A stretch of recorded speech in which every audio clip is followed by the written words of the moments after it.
Hello बच्चों, आप लोग कैसे हैं? आज आप मई है और आज हम लोग एक अध्ययन करते हैं। किसका? द हिंदू के एडिटोरियल कॉलम के पहले पार्ट का। तो आप देखिए वह क्या लिखा है। तो उसमें लिखा है टाइम टू टॉक। इसमें एग्जैक्टली है क्या? ये मैटर है क्या? तो दो स्टेट हैं दक्षिण भारत के, साउथ इंडिया के दो स्टेट हैं। एक कौन सा स्टेट है? तो आप कहोगे कि सर एक स्टेट है केरल का और जो दूसरा स्टेट है वो तमिलनाडु। तो जो केरल स्टेट है, यहाँ एक डिस्ट्रिक्ट है। आप ध्यान देना, मैं कुछ स्टोरी के रूप में इसे नरेट कर रहा हूं। तो जो केरल स्टेट है ना, इसमें एक जिला है इडुक्की, और इडुक्की में ही एक डैम है, बांध है, जिसका नाम है, आप देखो ये लिखा है, मुल्ला पेरियार डैम।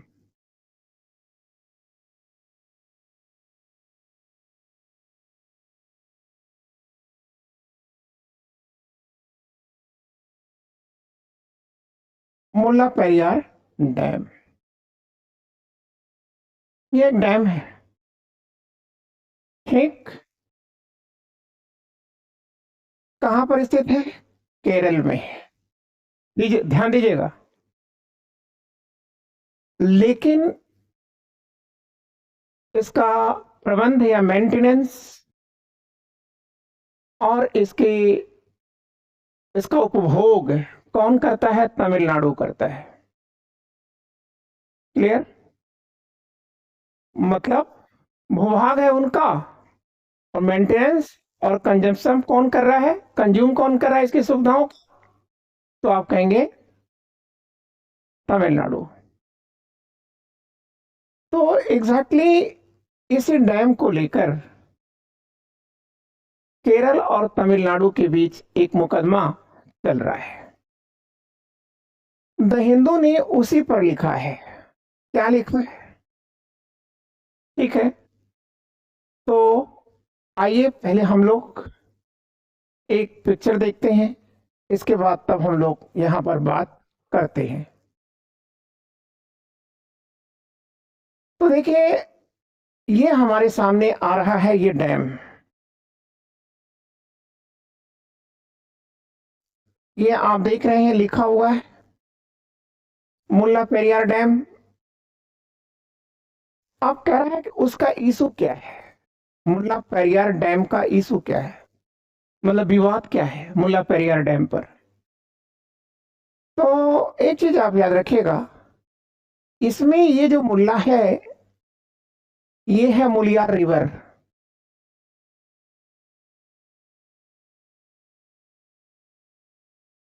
रिवर, ठीक है, और ये है पेरियार रिवर। पेरियार रिवर, ठीक है। तो जो पेरियार रिवर है और ये मुलियार रिवर है, इन दोनों का संगम जहां होता है वह जिला है इडुक्की। ठीक है, क्लियर? और ये देखिए लिखा हुआ है इडुक्की। ठीक, और इसी इडुक्की में ये मुल्ला पेरियार डैम है, और ये कहाँ है? केरल में है। ठीक, अब ये जो रिवर पेरियार है ना, इसको केरल की लाइफलाइन कहा जाता है। क्लियर? यह परनियल रिवर है, मतलब पूरे मौसम भर इसमें पानी रहता ही रहता है। और एक चीज याद रखिएगा, यह केरल की सबसे बड़ी नदी भी है, लगभग 250 किलोमीटर बहती है ये। ठीक है,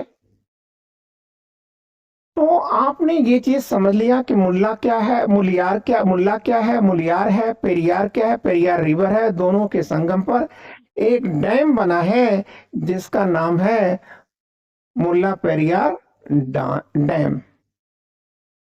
ठीक है, ये भी आप याद रखिएगा कि जो पेरियार रिवर है, मुलियार रिवर उसी की सहायक है। ठीक है, और ये पेरियार जो रिवर है ये निकलती है शिवगिरी से, पश्चिमी घाट के शिवगिरी नामक स्थान से निकलती है। ठीक है, तो इस नाम से जो जानकारियां आपको मिलनी थी वह पूरी जानकारी हमने दे दिया। ठीक है, तो अब इस जानकारी के बाद आपने देखा कि डैम की सिक्योरिटी के लिए, सुरक्षा के लिए भारतीय संसद ने एक कानून बनाया है, डैम सिक्योरिटी एक्ट 2021, जो दिसंबर 21 से लागू भी है। ठीक, ये मैटर आपके बीच में नरेट हो चुका है। ठीक है, अब हम आगे चलते हैं, आगे क्या मैटर है, इसकी लोकेशन क्या है और कैसे इसका फंक्शन हो रहा है। तो आइए देखते हैं। ये देखिए, अब एक मैटर मैंने आपको नहीं बताया, हो सकता है ये पूछ सकते हैं आपसे, ये ध्यान दीजिएगा, या यही पर बताते हैं, छोड़िए इसको, इससे अच्छा होगा कि आप यहां देखिए। ठीक,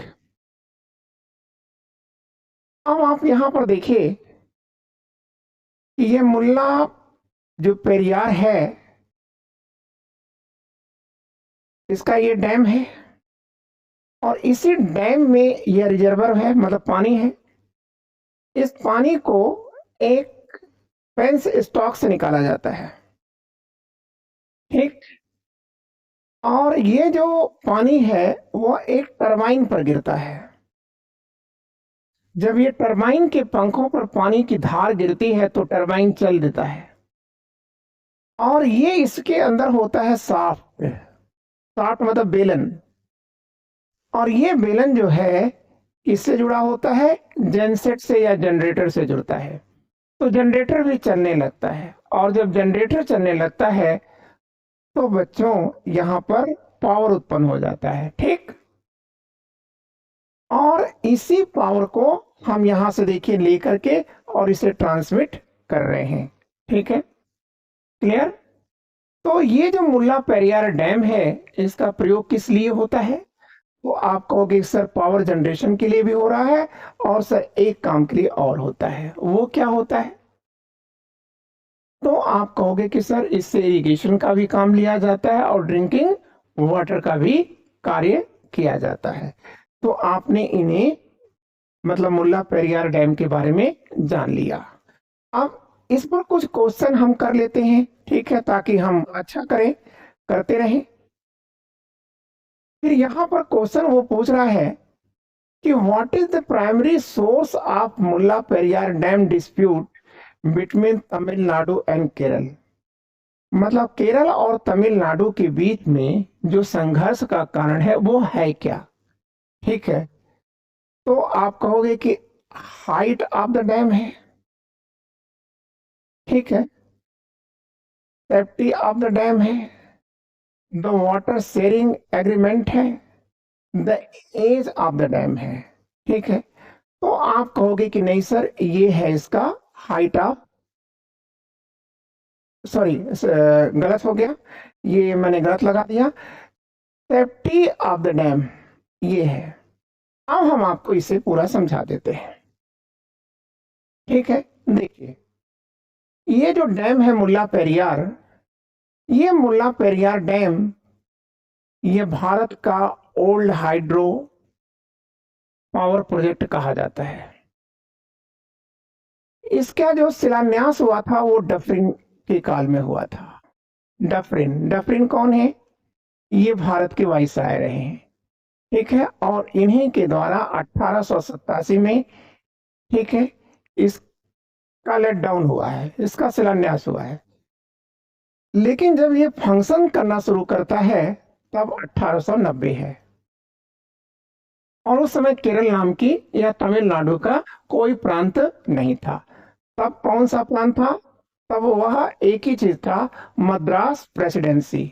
ठीक है, मद्रास प्रेसिडेंसी हुआ करती थी। ठीक। लेकिन देखिए, जब भारत आजाद हो जाता है, ठीक है, तो भारत की आजादी के बाद हर राज्य अपनी अपनी बात करने लगा।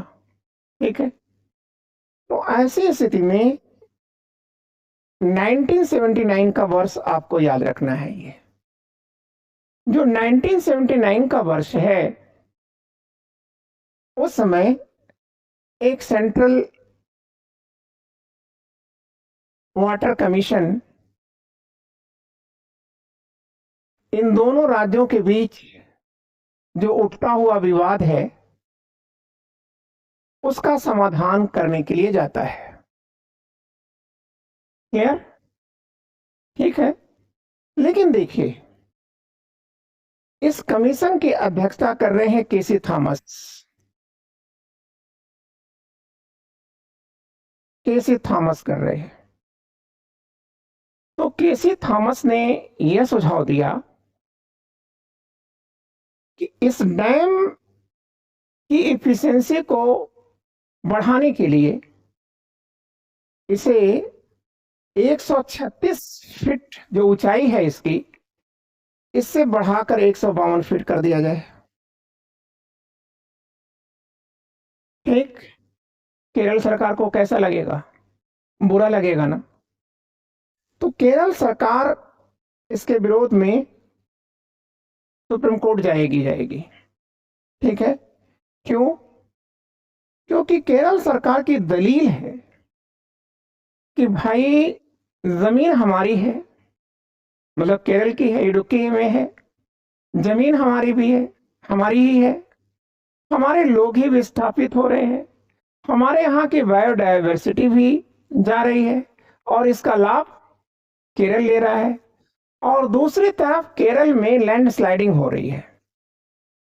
ठीक है, भूस्खलन जिसे कहते हैं, तो लैंड स्लाइडिंग हो रही है, और उस लैंड स्लाइडिंग के कारण ये जो डैम है यह असुरक्षित है। ठीक है, क्योंकि इसकी ऊंचाई बहुत है। क्लियर? तो आप जानते ही हैं, 2 या 2 से ज्यादा स्टेट के मुकदमे सुप्रीम कोर्ट में सुने जाते हैं। तो सुप्रीम कोर्ट ने कहा, भाई केरल सुनो, भाई तमिलनाडु तुम भी सुनो, तुम एक काम करो, न तेरी मानी जाएगी न इनकी मानी जाएगी। अब तुम लोग एक काम करो, इस डैम को 142 फीट ऊंचा कर दो। सुप्रीम कोर्ट ने 2006 में अपने फैसले में कह दिया था। 2014 में भी ये लोग गए थे, फिर भी वहां पर भी उन्होंने यही चीज कहा, लेकिन इसे मानने को कोई तैयार नहीं है। ठीक है, ये हमेशा लड़ते रहते। ठीक है, तो सुप्रीम कोर्ट ने कहा था कि भाई आप एक काम करो, एक सुपरविजन के लिए आप एक कमीशन बना लो, जिसमें एक टेक्नीशियन तुम्हारा होगा, दूसरा टेक्नीशियन तुम्हारा होगा। ठीक है, लेकिन आप याद रखिएगा, यह एक विवाद का विषय बना रहा। तो आप ध्यान दीजिएगा कि कह रहा है कि इनमें जो झगड़ा है वो झगड़ा क्या है? इसकी ऊंचाई को लेकर है। नहीं, इसकी ऊंचाई को लेकर नहीं है। ठीक है, अभी तो इसकी सिक्योरिटी को लेकर है। ठीक है, क्लियर? क्योंकि सिक्योरिटी के कारण ही केरल बार बार कहता है कि हमारे यहाँ लैंडस्लाइडिंग हो रही है, हमारे यहाँ लोग विस्थापित हो रहे हैं, ठीक है, हमारी बायोडाइवर्सिटी नष्ट हो रही है, इसलिए आप इसको हटाओ हटाओ हटाओ, इस बंद करो इसको। ये चीज केरल का है। ठीक। अब सेकंड पोर्शन आइए देखते हैं क्या है। सेकंड क्वेश्चन है कि what is the purpose of Mulla Periyar dam? Mulla Periyar dam का उद्देश्य क्या है? ठीक है, तो कह रहा है कि मुल्ला पेरियार डैम का उद्देश्य है हाइड्रो इलेक्ट्रिक पावर जनरेट करना। ठीक है, यस, ये तो है ही, अभी हमने आपको दिखाया था। ठीक है, टरबाइन और जनरेटर चलाकर। फिर कह रहा है इरिगेशन एंड वाटर सप्लाई, बिल्कुल बताया मैंने आपको, इसका मतलब ए भी है। ठीक है, फ्लड कंट्रोल, तो आप कहेंगे मुलियार और पेरियार दोनों में ही फ्लड की कोई ऐसी समस्या नहीं आती, इसका मतलब ये नहीं है। टूरिज्म एंड रिक्रिएशन, ठीक है, ये भी नहीं है। न तो मनोरंजन के लिए यहाँ पर कोई स्थान है, न पर्यटन के लिए स्थान है। तो इसका मतलब इसका आंसर क्या हो गया, ए हो गया। ठीक है, अब दूसरा पोर्शन चलते हैं, 6 देखते हैं। Which state is a directly, कह रहा है कि which state is a directly responsible for the safety and maintenance of Mulla Periyar dam. कौन सा कारक है, मतलब कौन इसमें से है जो मुल्ला पेरियार डैम के प्रबंधन या मेंटेनेंस के लिए उत्तरदायी है? तो अभी मैंने बताया, ठीक है, तमिलनाडु। तो इसका मतलब हो गया कि इसका आंसर हो गया तमिलनाडु। और बच्चों इसी के साथ ये आपका एक कॉलम का एक मैटर खत्म हो गया। दूसरा देखिए हमारे सामने क्या आ रहा है, आप इसे पढ़िए। कह रहा है कि यह half hearted climate change verdict, half hearted आधे अधूरे दिल से, आधे दिल से क्लाइमेट चेंज पर फैसला दिया गया है। ठीक है, क्लाइमेट चेंज पर जो फैसला दिया गया वो आधे अधूरे मन से दिया गया। ठीक है, एग्जैक्टली ये चीजें है क्या? ठीक है, तो देखिए इसको बेहतर तरीके से समझने के लिए आपको एक पक्षी को देखना पड़ेगा, और वो पक्षी है, ये आपके सामने आ गई है। बच्चों ये जो पक्षी है, ठीक है, ये है ग्रेट इंडियन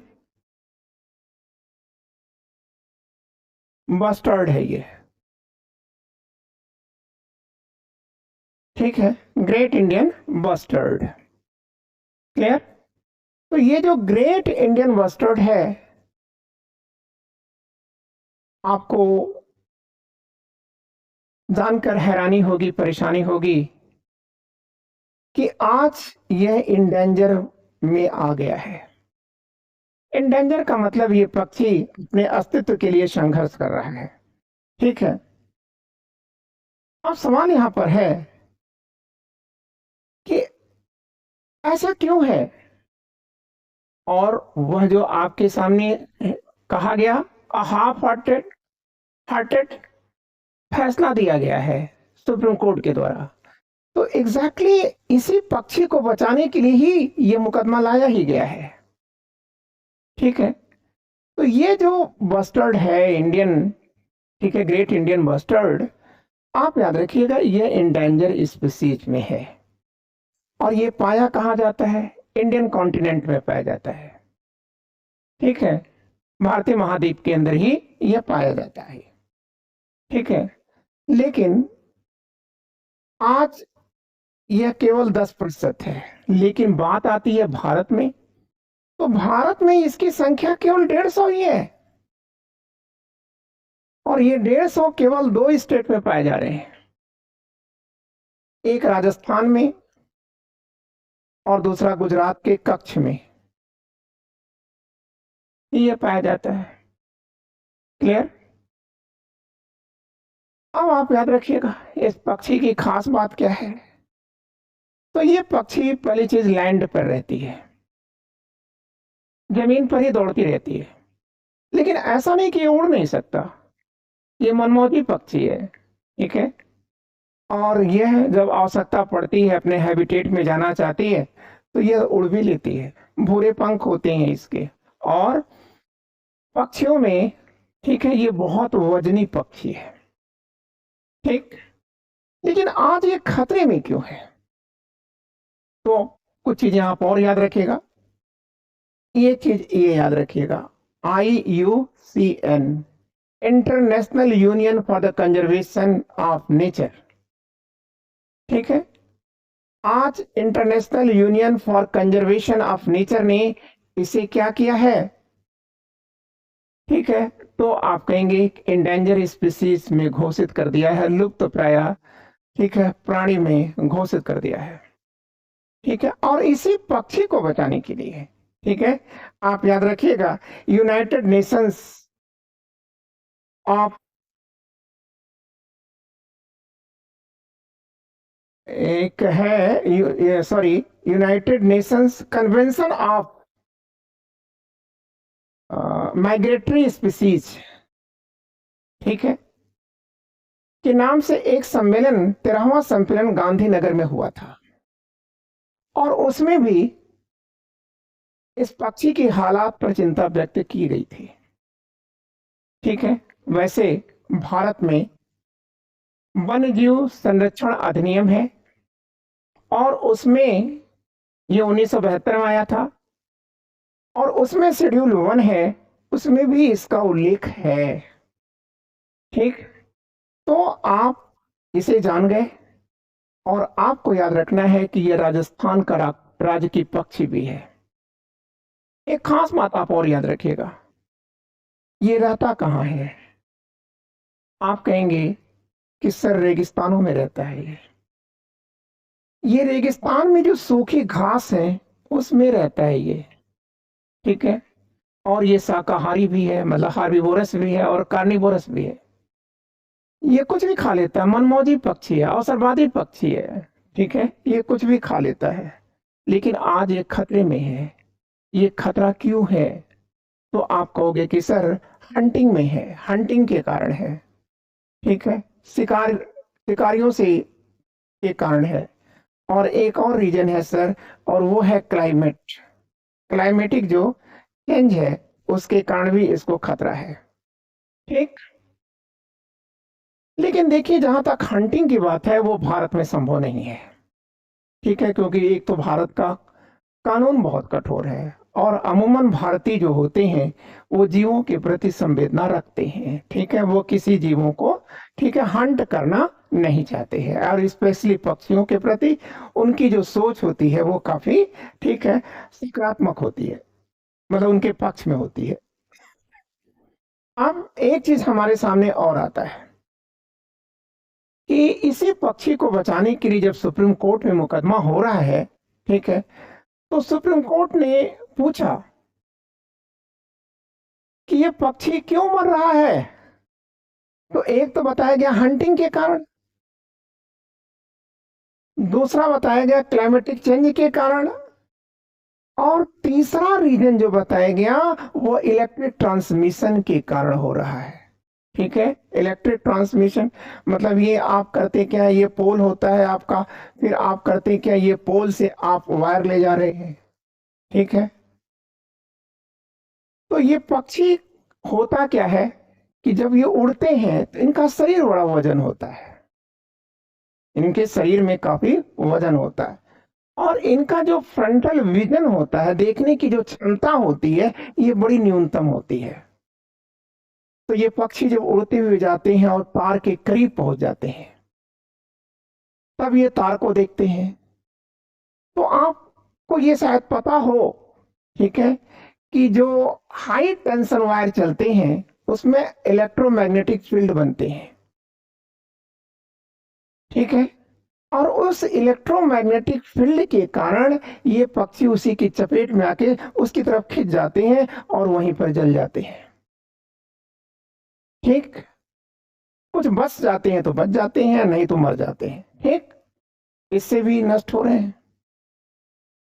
तो अब सुप्रीम कोर्ट ने क्या कहा, ठीक है, सुप्रीम कोर्ट ने ये कहा, ठीक है, कि सर देखो जो गांधीनगर में, ठीक है, जो यूएन कन्वेंशन की बैठक हुई थी उसमें कहा गया था कि जो ये ट्रांसमिशन वायर चल रहे हैं आप इसे हटा दो,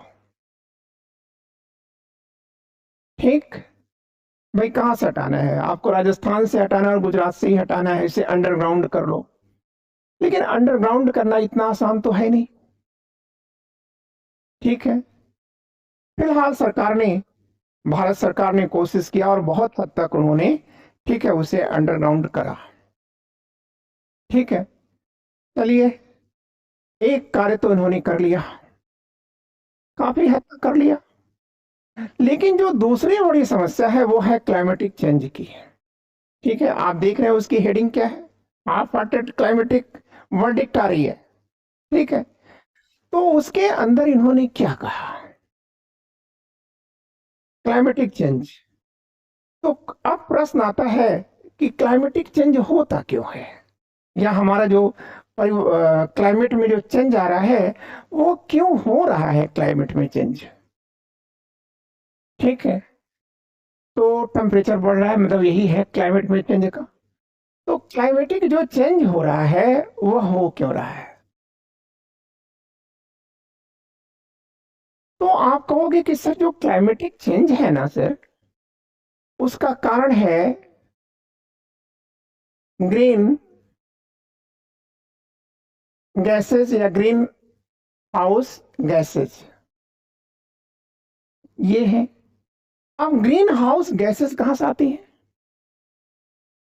तो कह रहा है कि ग्रीन हाउस गैसेस जो हैं ये फॉसिल्स जो होते हैं, फॉसिल्स फ्यूल्स या जीवाश्म ईंधन के जलने से आती हैं।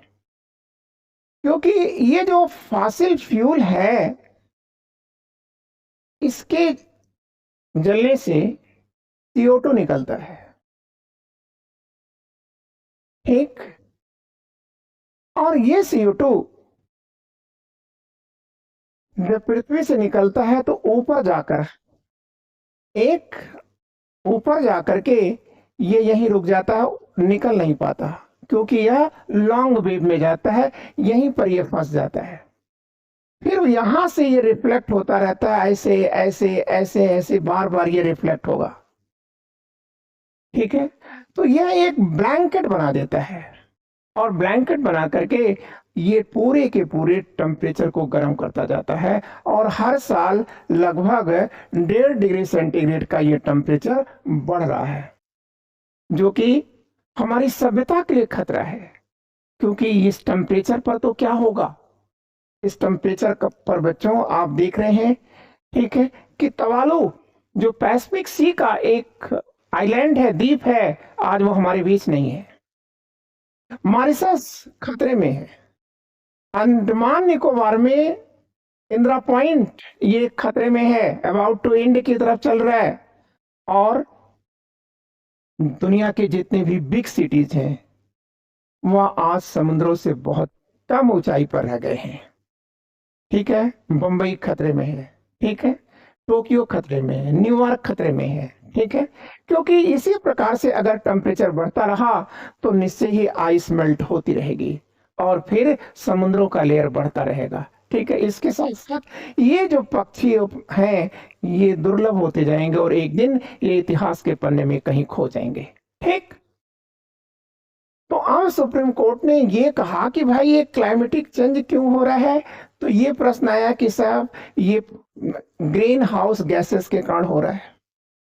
ग्रीन हाउस गैसेस से, ठीक है, कहां से आ रही है ग्रीन हाउस गैसेस, तो उन्होंने कहा कि सर ये जो पेट्रोल है, डीजल है, कोयला है, इसके जलने सारा, इसी को फॉसिल फ्यूल कहा जाता है, और इससे कार्बन डाइऑक्साइड निकलती है। तो अब प्रश्न आया कि भाई क्यों ना इसको रोक ही दिया जाए और इसका विकल्प तलाश लिया जाए।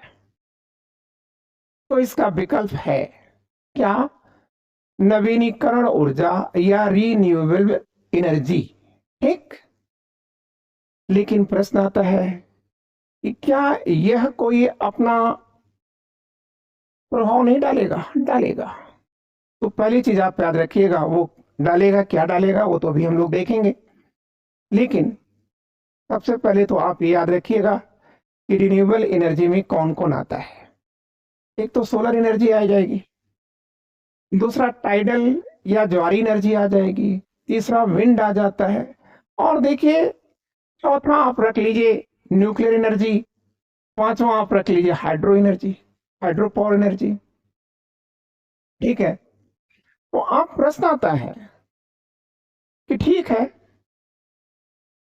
आइए हम देखते हैं कि सोलर एनर्जी ये अगर हम लाते हैं तो एक चीज तो और आ जाएगी कि जो ये सप्लाई हो रही है ट्रांसमिशन के लिए, जो वायर चल रहे हैं, पोल चल रहे हैं, ये हट जाएंगे। बहुत अच्छी बात है। लेकिन एक बुरी बात है। क्या बुरी बात है?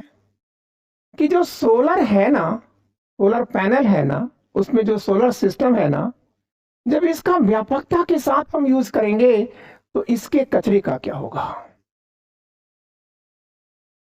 ये तो समस्या है ना। दूसरी बात याद रखिएगा।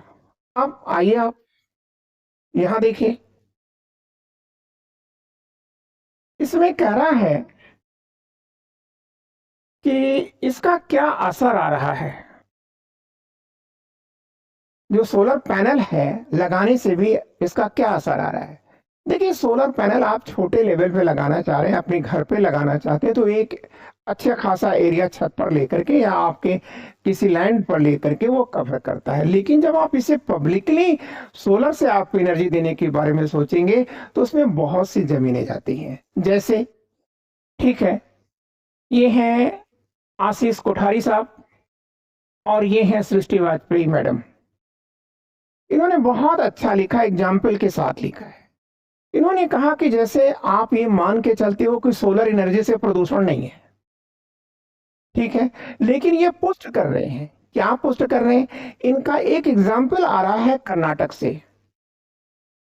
कर्नाटक में ये है Pavagadh solar park. Pavagadh solar park.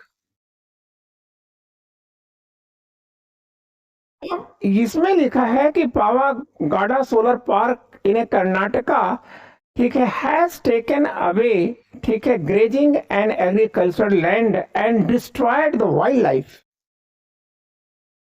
इसने किया क्या? इसने हजारों एकड़ जमीन को बर्बाद किया, चारागाह को इसने खत्म कर दिया, और उस चारागाह पर जीवन यापन करने वाले जो वाइल्ड लाइफ थी, जो जंगली जीव थे, वो नष्ट हो गए। ठीक, तो इसका मतलब ये अच्छा नहीं है। फिर इन्होंने एक दूसरा एग्जाम्पल ले लिया लद्दाख से।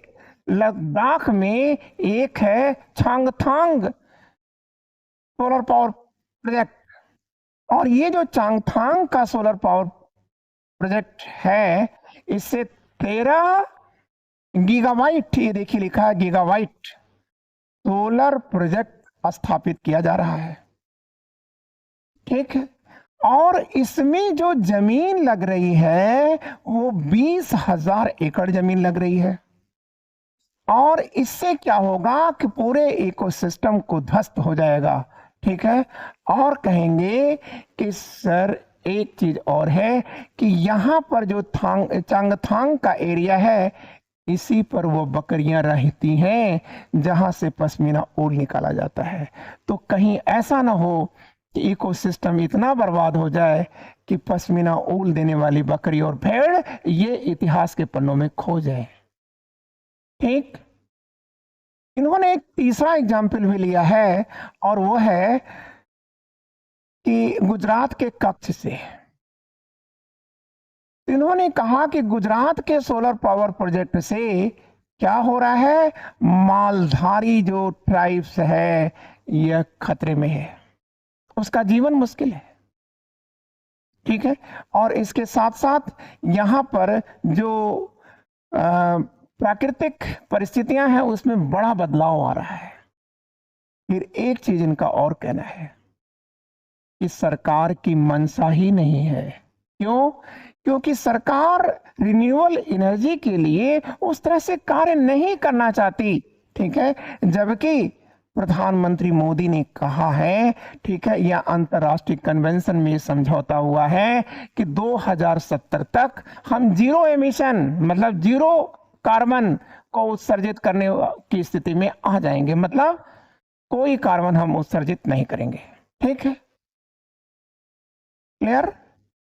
अब आप याद रखिएगा, तो इस प्रकार सरकार क्या कर रही है कि इसके साथ साथ एक काम और भी कर रही है। एक तरफ तो कर रही है कि साहब हम फ्यूल एनर्जी को फॉसिल फ्यूल का प्रयोग नहीं करेंगे, और दूसरी तरफ वो लगातार पैसा, बड़ा सा बड़ा धन इन्वेस्ट कर रही है न्यू कोल माइनिंग के लिए। ठीक है, क्लियर। और इस प्रकार से सुप्रीम कोर्ट ने इसे रोकने के लिए कोई हार्ड एंड फास्ट रूल नहीं दिया, इसलिए इसे आप क्या कह सकते हैं कि half hearted climatic change verdict. यह जो फैसला दिया गया है वह आधे अधूरे दिल से दिया गया है। ठीक है, आपने इसे कर लिया। आप इस पर क्वेश्चंस नहीं बनाया गया है। ठीक है, अब अगला पोर्शन देखिए आप। ये कह रहा है, थोड़ा सा अलग चीजें हैं, आप इसे थोड़ा ध्यान दीजिएगा। ठीक है, एडिटोरियल कॉलम के जस्ट नीचे ही है। ये कह रहा है, getting to new level in India's online gaming sector. ठीक है, ये ऑनलाइन गेमिंग सेक्टर है क्या? पहले तो आप ये जान लीजिए, इंटरनेट का खेल, इंटरनेट से खेला जाने वाला खेल, ये ऑनलाइन गेमिंग है। ये इतना चर्चा में क्यों हो गया? ठीक है, क्योंकि प्राइम मिनिस्टर मोदी का ये विजन है कि हम भारत को किस में बदलना चाह रहे हैं, तो प्रोमिनेंट ग्लोबल गेमिंग हब में बदलना चाहते हैं। क्यों प्रधानमंत्री जी बदलना चाह रहे हैं? ठीक है, जबकि इससे हमें नुकसान है। क्या नुकसान है? तो आप याद रखिएगा, जो ये ऑनलाइन गेमिंग होती है, ठीक है, ये दो प्रकार की होती है। एक स्किल्ड गेमिंग होती है। ठीक है, कौन सी गेमिंग? एक तो स्किल्ड गेमिंग होती है, और दूसरा कौन सा गेमिंग होती है? तो आप कहोगे कि सर, एक गेमिंग फॉल्स गेमिंग होती है जो बुरा प्रभाव डालती है, तो स्किल्ड गेमिंग तो चलो ठीक है भाई, लेकिन ये जो जुआबाजी है, गैम्बलिंग है, इससे तो गरीब भारत के जो नौजवान वर्ग है वो रातों रात धनवान होने के चक्कर में इस जाल में फंस जाएगा, और वो अपने, ठीक है, समूल को नष्ट हो जाएगा। जैसा कभी आपने देखा है कि हैदराबाद के अंदर, ठीक है, बेंगलुरु के अंदर, और ठीक है, चेन्नई के अंदर अनेकों लोग, ठीक है, इसमें क्या करे, ऑनलाइन गेमिंग में उलझ करके अपना सब कुछ दांव पे लगा गए और आत्महत्या भी कर लिए। ठीक है, लेकिन फिर भी क्या भारत सरकार इसे रोक दे? नहीं, रोक तो नहीं सकती। क्यों नहीं रोक सकती भारत सरकार? तो पहली चीज आप याद रखिएगा, इससे फॉरेन इन्वेस्टमेंट होगा, न्यू स्टार्टअप आएगा। ठीक, और चूंकि दुनिया आज इधर जा रही है और हम उससे अलग नहीं रह सकते। ठीक है, तो आप याद रखिएगा, इसलिए भारत सरकार इस पर रोक तो नहीं लगा सकती, लेकिन एक काम भारत सरकार जरूर कर सकती है। क्या? इसको रेगुलेट कर सकती है। ठीक है, क्लियर। इसको क्या कर सकती है? तो आप कहेंगे कि सर रेगुलेट कर सकती है। ठीक है, तो रेगुलेट कैसे कर सकती है? क्या तरीका है रेगुलेट करने का? तो सर एक तरीका है रेगुलेट करने का, वो ये कि इस पर जो जीएसटी लगाई गई थी पहले, वो 18% थी। ठीक है, लेकिन आज इसे 28% कर दिया गया। तो ये 28% कर देने का दो परिणाम आ जाएगा। ठीक है, एक तो लोग हतोत्साहित हो जाएंगे क्योंकि महंगा होगा, और दूसरी तरफ ये है कि भारत सरकार को अच्छा खासा रेवेन्यू भी आ जाएगा। ठीक है बच्चों, यही है ऑनलाइन गेमिंग सेक्टर। ठीक है, और अब हम लोग अगला पॉइंट देखते हैं। अगला पॉइंट क्या है हमारे सामने?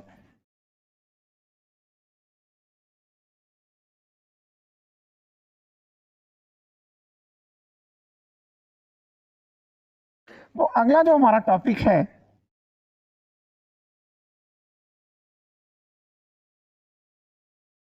वो है, what is the carbon farming. ठीक है, ये कार्बन फार्मिंग क्या होता है? क्लियर ना? हमको ये जानना है, कार्बन की खेती। ठीक है, कुछ अटपटा सा आपको लगता है, नहीं कुछ अटपटा नहीं, आप खूब जानते हैं इसको। ठीक है, पहली चीज ये है कि जब भी कोई टॉपिक आपके सामने आए तो उसको देखा करिए और सोचा करिए। देखिए, कह रहा है कि what is carbon farming, carbon की खेती। तो सबसे पहली चीज आप कार्बन के बारे में जानिए कि कार्बन क्या है। देखिए, हम कार्बन है, ठीक है, मॉडिफिकेशन ऑफ कार्बन, ठीक है। तो यहां लिख रखा है carbon is found in all living organism and many minerals, it is a fundamental of life, fundamental to life on earth.